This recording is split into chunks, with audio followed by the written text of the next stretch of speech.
대부분의 언론은 김용범 정책실장의 발언을 하락의 원인으로 삼았고요.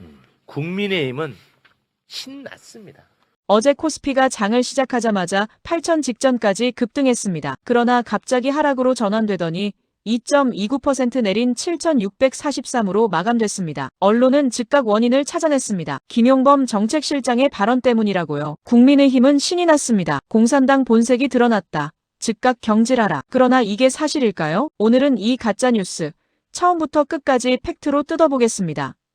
사건의 시작은 블룸버그 기사 하나였습니다. 김용범 실장의 발언이 주가 급락의 원인이라는 내용이었습니다. 그러자 대한민국 언론들이 일제히 받아쓰기를 시작했습니다. 그런데 여기서 중요한 사실 하나, 그 블룸버그 기사를 쓴 기자, 한국 사람입니다. 한국 사람이 외신에 기사를 올리고 한국 언론이 그 외신을 인용해서 한국 사람들에게 전달한 겁니다. 외신이라는 포장지만 씌웠을 뿐 사실 확인은 전혀 없었습니다. 블룸버그 기사가 나오자 국민의힘은 바로 반응했습니다. 장동혁 대표는 드디어 공산당 본색이 드러났다고 했고 나경원 의원은 김용범 실장의 포퓰리즘 선언 한마디에 코스피가 증발하고 개미 투자자들이 큰 타격을 입었다고 주장했습니다. 박민영 미디어 대변인은 공산주의 준동으로 시장을 교란했으니 즉각 경질하라고까지 했습니다. 그런데 이분들 김용범 실장이 뭐라고 했는지 실제로 읽어보셨을까요? 그럼 블룸버그가 무슨 세상에 이정표가 되고 세상의 기준이 되냐? 아니죠. 그것도 아니지. 예. 이번 이 기사를 쓴 사람들은 한국 사람이야.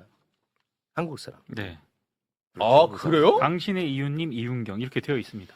한국 사람이 써서 외신에 올려서 한국 사람들이 이건 외신이라고 또 한국 사람들한테 알리고 뭐 이런 이제 원래 이 나쁜 짓을 많이 해오던 방식이죠. 아니 뭐 이름은 한국 사람들이지만 한국 사람 국적까지 모르죠. 국적은 우리가 네, 모르죠. 좀 김용범 실장의 글 제목은 이렇습니다. 가칭, 국민배당금, 새로운 사회계약. 핵심 내용은 이겁니다. AI 반도체 호황으로 기업들이 막대한 이익을 내면 법인세도 많이 거친다. 이렇게 거친 초과세수를 어떻게 쓸 것인지 고민하자. 반세기 동안 전 국민이 함께 만들어온 산업 기반 위에서 나온 성과인 만큼 그 과실의 일부를 국민에게 구조적으로 환원하는 방안을 설계하자. 이게 전부입니다. 기업 돈을 빼앗자는 게 아닙니다. 새로운 세금을 만들자는 것도 아닙니다. 거치는 세금을 어떻게 쓸지 고민하자는 겁니다. 어디서 공산주의가 나옵니까? 여기서 결정적인 팩트가 하나 더 있습니다. 김용범 실장이 이 글을 올린 시간 언제인지 아십니까? 월요일 밤 10시 8분입니다. 그런데 주가가 급등한 건 그 다음날 화요일 오전입니다. 글이 올라온 이후에 주가가 올랐고